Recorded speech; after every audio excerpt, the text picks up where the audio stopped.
धीरे बोलो, कोई सुन ना ले। ये बात हम सबके कानों में पड़ी होगी और हमारे मुंह से भी निकली होगी, लेकिन सोचने की बात यह है कि ये वाक्य कब कब हमारे मुंह से निकलता है और कब कब हमारे कानों में पड़ता है, क्योंकि ऐसे कम ही गुप्त राज होते हैं जो हम दूसरों के कानों में पड़ने नहीं देना चाहते। अक्सर परिवार में अशांति का कारण हम स्वयं ही होते हैं।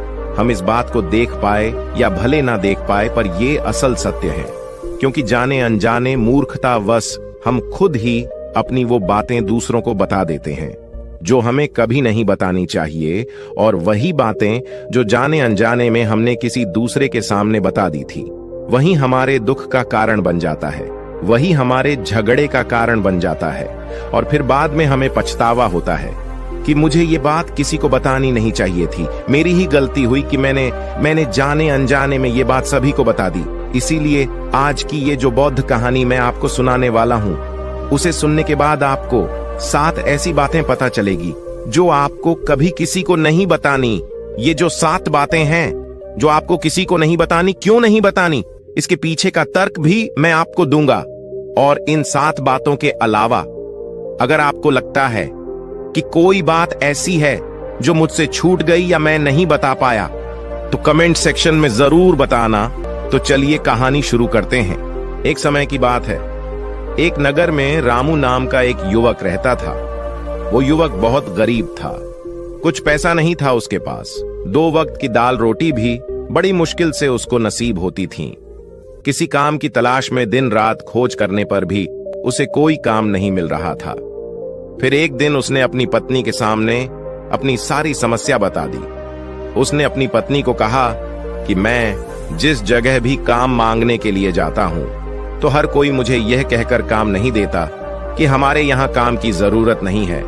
मैं काम की तलाश कर करके थक चुका हूं। मुझे समझ नहीं आता कि मैं तुम लोगों का पेट कैसे भरूंगा, अपने बच्चों को कैसे पालूंगा, और ये चिंता मुझे दिन रात खाए जा रही है।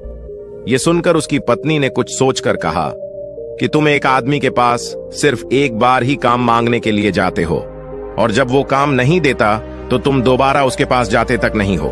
अगर तुम्हें उनसे काम लेना है तो तुम्हें हमदर्दी जतानी होगी, तुम्हें उनसे हमदर्दी हासिल करनी होगी, अपनी गरीबी दिखानी होगी, ताकि वो लोग तुम्हारी मजबूरी समझकर तुम्हें काम पर रख ले।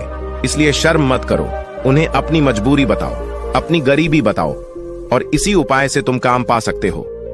ये बात रामू की मस्तिष्क में बैठ गई और अगले दिन काम मांगने के लिए वो उसी सेठ के पास जा पहुंचा जहां पर वो पिछले दिन काम मांगने के लिए गया था। लेकिन इस बार उसने हाथ जोड़कर उस सेठ से प्रार्थना की, उससे विनती की कि वो बहुत गरीब है और उसे काम की बहुत आवश्यकता है। वो जो कुछ भी उसे देंगे वो उसमें संतुष्ट हो जाएगा, पर कृपया करके मुझे अपने यहां काम पर रख ले। उसकी ये हालत देखकर उस सेठ ने उसे अपने यहां काम पर रख लिया। वो रोज वहां पर काम पर जाने लगा। अंदर ही अंदर वो खुश तो था कि उसे काम तो मिला, लेकिन उसे वेतन दूसरे लोगों से कम मिलता था। वही काम जो दूसरे लोग कर रहे थे, उन्हें ज्यादा वेतन मिल रहा था और इसे कम वेतन मिल रहा था। जब इस बारे में उसने अपने सेठ से कहा, तो सेठ ने कहा कि देखो भाई, तुम्हें काम की जरूरत थी, मैंने तुम्हें काम दिया, मेरा धन्यवाद करने की बजाय तुम मुझसे शिकायत कर रहे हो। ये कैसी बलवंत साहत है। ये सुनकर रामू वहीं पर चुप हो गया। बात कहीं ना कहीं सत्य थी, सच थी। सेठ ने तो उसे उसकी मजबूरी के हिसाब से ही काम दिया था और इसीलिए वो उसे अपने अनुसार ही वेतन देता था। लेकिन धीरे धीरे उसने ये बात अपने सगे संबंधियों और अपने दोस्तों को भी बताना शुरू कर दी कि उसका सेठ कैसा आदमी है और उसे कितना वेतन देता है। समय बीतता रहा और रामू पूरी लगन के साथ अपना काम करता रहा, लेकिन अब परिस्थितियां बदलने लगी थीं। सेठ अब रामू से दूसरे लोगों से ज्यादा काम लेता था और उनसे कम वेतन उसे देता था। ये बात रामू के मन को बहुत खलती थी।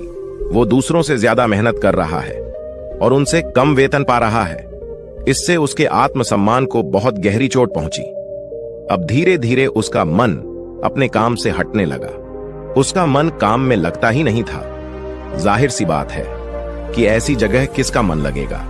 जहां आदमी को अपने आत्मसम्मान के साथ समझौता करना पड़े। इसीलिए जल्द ही उसने अपना काम छोड़ दिया और वो घर पर आकर खाली बैठ गया। अब उसके पास घर का खर्चा चलाने के लिए भी पैसे नहीं बचे थे। इसीलिए उसने अपने सगे संबंधियों और अपने दोस्तों से सहायता मांगने शुरू की। लेकिन उसके दोस्त उसके सामने तो उसे दया का पात्र समझते थे, उसे दिलासा देते थे, लेकिन पीछे से उसका मजाक उड़ाते थे। वो कहते कि कितना बेवकूफ है, सेठ ने इतना काम लिया और बेचारे को पैसे भी नहीं दिए। अरे हम इसको पैसे दे दे तो ये कल हमारा भी पैसा नहीं वापस कर पाएगा, इसकी ऐसी हालत है, काम तो इसके पास कुछ है नहीं, पैसा कहां से लाकर देगा। और इसी वजह से रामू की हालत दिन पे दिन खराब होती जा रही थी। अब वो दिन रात तनाव में रहने लगा था। वही दोस्त, वही सगी संबंधी जो उसके अपने होने का दिखावा करते थे, वो उसे दया का पात्र समझ रहे थे। उन्हें उसके ऊपर तरस आ रहा था। सब लोग आकर उसे ज्ञान तो बहुत देते थे, लेकिन कोई सहायता नहीं करता था। और अक्सर ऐसा ही होता है, ज्ञान देने वाले तो बहुत मिल जाते हैं, लेकिन मदद करने वाले, उंगली पकड़कर, हाथ पकड़कर आगे चलाने वाले कितने लोग मिलते हैं। फिर एक दिन उसे पता चला कि पड़ोस वाली गांव में एक बौद्ध भिक्षु आया हुआ है जो बहुत ही ज्ञानी है। रामू इतना तनाव में था कि उसे कोई रास्ता नजर ही नहीं आ रहा था। इसीलिए जाने अनजाने वो उस बौद्ध भिक्षु के पास पहुंच जाता है। वहां पहुंचकर वो सीधे उनके पैरों में गिरकर रोने लग जाता है। वो रोते रोते उन्हें अपनी सारी परिस्थिति बताता है। उसे बताता है कि किस तरह उसके सेठ ने उसका फायदा उठाया और उसके सगे संबंधी उसके साथ कैसा व्यवहार रखते हैं। सारी बातें सुनकर बौद्ध भिक्षु ने उसे चुप कराते हुए कहा कि भंते, ये सारी समस्याएं तुम्हारी बुद्धिहीनता, तुम्हारी मूर्खता के कारण उत्पन्न हुई है। अगर तुम्हारे अंदर विवेक होता तो इनमें से एक भी समस्या तुम्हारा चित्त को दुखी नहीं कर सकता था। लेकिन तुमने अपने अविवेक के कारण, अपनी मूर्खता के कारण खुद ही अपने रास्ते में कांटे बिछा दिए। परंतु आज मैं तुम्हें 7 ऐसी बातें बताने जा रहा हूं जो भूल कर भी किसी को मत बताना। और इन बातों का अनुसरण करते हुए तुम बाहर से मिलने वाले दुखों को तो दूर कर ही सकते हो जो बेवजह दुनिया की वजह से तुम्हारे अंदर पनपते हैं। पहली बात जो किसी को नहीं बतानी चाहिए वो है अपनी मजबूरी। अपनी मजबूरी का दिखावा करके दूसरों का दया पात्र बनाकर उनकी सहायता लेने की गलती कभी मत करना। हो सकता है कि आज वो तुम्हारी मजबूरी देखकर तुम्हारी सहायता कर दे, लेकिन कल वो तुम्हारा फायदा उठाने से भी नहीं चुकेगा।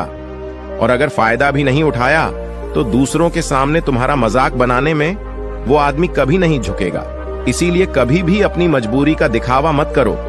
अगर घर में 2 रोटी है, सूखी रोटी है, तो वहीं खाकर सो जाओ, लेकिन दूसरों को इसके बारे में भनक तक नहीं लगनी चाहिए। जरा आप खुद सोचो, मजबूरी बताने का क्या प्रयोजन होता है। एक इंसान का या तो वो दूसरों से सहानुभूति हासिल करना चाहता है या उनसे कोई आर्थिक मदद चाहता है। लेकिन अगर दोनों ही परिस्थितियां आप देखें तो दूसरा आदमी आपका फायदा उठाने से नहीं चुकेगा। और अगर वो फायदा नहीं भी उठाएगा तो अपनी नजर में तो वो आपको मूर्ख ही समझेगा, बेवकूफ समझेगा और दूसरों के सामने आपका मजाक तो जरूर बनाएगा। इसीलिए अपनी मजबूरी के बारे में कभी किसी को मत बताना। दूसरी बात जो किसी को भी नहीं बतानी चाहिए वो है अपनी अतीत की गलतियां और भविष्य की रणनीतियां। जरा सोचो कि अगर हम अपने अतीत की गलतियां किसी दूसरे को बताते हैं तो उसका क्या प्रभाव होगा। वो गलतियां ठीक तो नहीं की जा सकती, जाहिर है, तो उन्हें बताने का क्या प्रयोजन रह जाता है। आप अपने अंधेरे पक्ष को खुद दुनिया के सामने बता रहे हो, खुद अपनी गलतियां दूसरों के सामने बता रहे हो। इससे उस आदमी की नजर में आपका एक चरित्र घटित हो जाएगा और वो भविष्य में हमेशा आपको उसी नजरिए से देखेगा। इसीलिए किसी भी आदमी की नजर में अपना चरित्र गठित मत होने दो। और जरा सोचो कि आप व्यर्थ में ही अपने भविष्य की रणनीतियां दूसरों के सामने बता रहे हो। जो लोग आपके काम का हिस्सा ही नहीं है, उनके सामने अपने भविष्य की रणनीतियां, अपनी डींगे हाँकने का क्या फायदा। वो लोग आपकी सहायता तो नहीं करेंगे, लेकिन आपकी भविष्य की रणनीतियों में बाधा जरूर बन सकते हैं। आप खुद अपनी विवेक का इस्तेमाल करिए और सोचिए कि आपके साथ भी ऐसा हुआ है कि आपने अपनी भविष्य की रणनीति किसी को बताई हो और वो कामयाब ही ना हुई हो, जरूर हुआ होगा। जरा गौर से सोचिए। तीसरी बात जो किसी को नहीं बतानी चाहिए वो है अपने घर की बातें।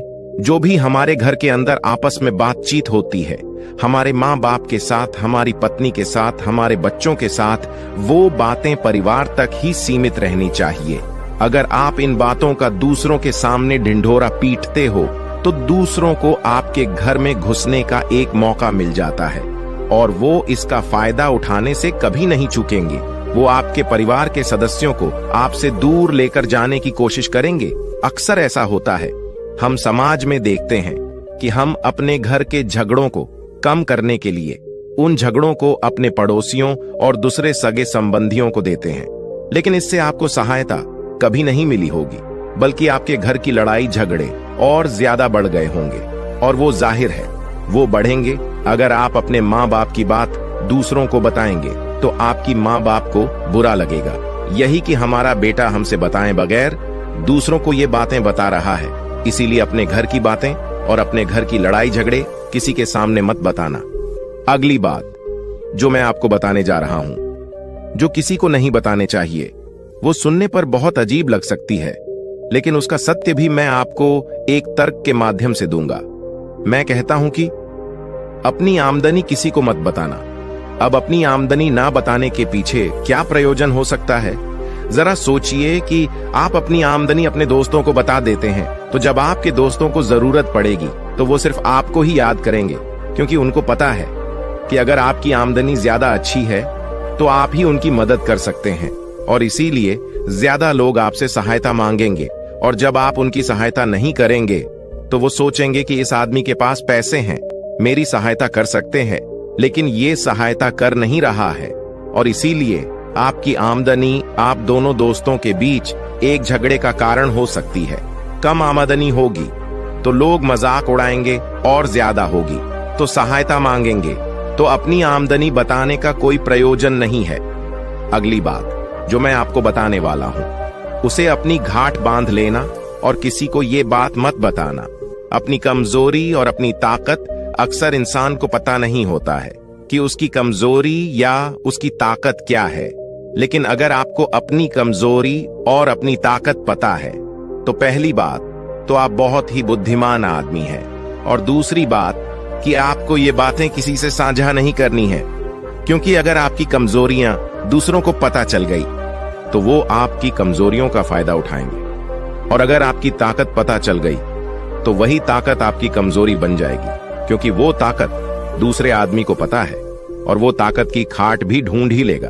अपनी कमजोरी और अपनी ताकत अपनी पत्नी या अपने पति को भी नहीं बतानी चाहिए, क्योंकि इसके बाद आपको घर में उनसे हमेशा दबके रहना पड़ेगा। अगली बात जो किसी को नहीं बतानी चाहिए वो है अपने मित्र और अपने शत्रु।